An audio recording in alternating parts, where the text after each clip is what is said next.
fellow speakers.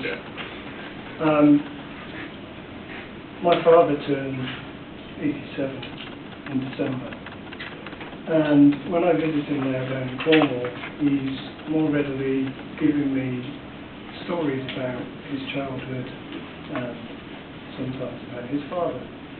And when I was at home recently, he shared a story with me that I thought I'd share with you this evening.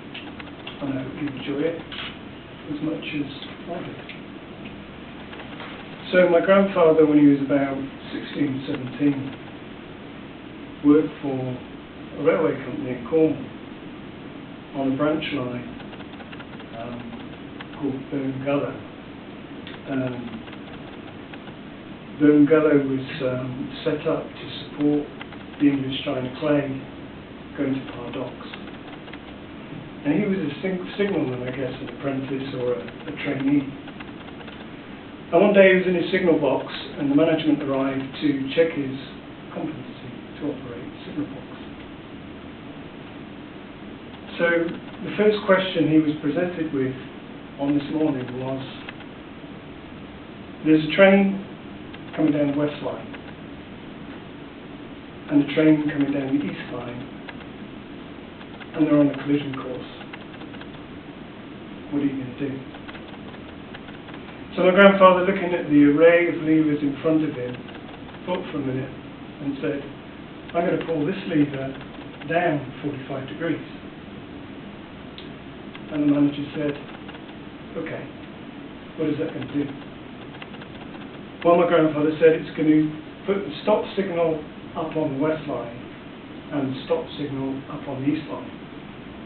And both the trains will stop.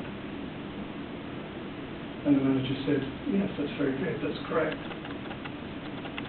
What will you do if that fails? And my grandfather thought for a minute and said, I'm going to go over here and pull this lever all of the way down. And the manager said, and what will that do? Well, on the west line, there's a set of points. And that will change the points into a siding. So the train coming down the west line will go into the siding. The manager said, that's very good. I marked it correct. His next question was, and what if that fails? And my grandfather said, behind you on the wall's a cranking handle. I'll grab that, run as fast as I can down to the west line, to the points, and manually crank it till they're closed.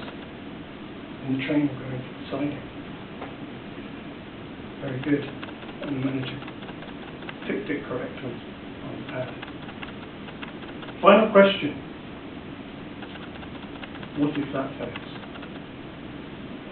Well, my grandfather said, I'm going to run as fast as I can back to the signal box, get on my bicycle, pad as fast as I can down into the village and get my Uncle Bert.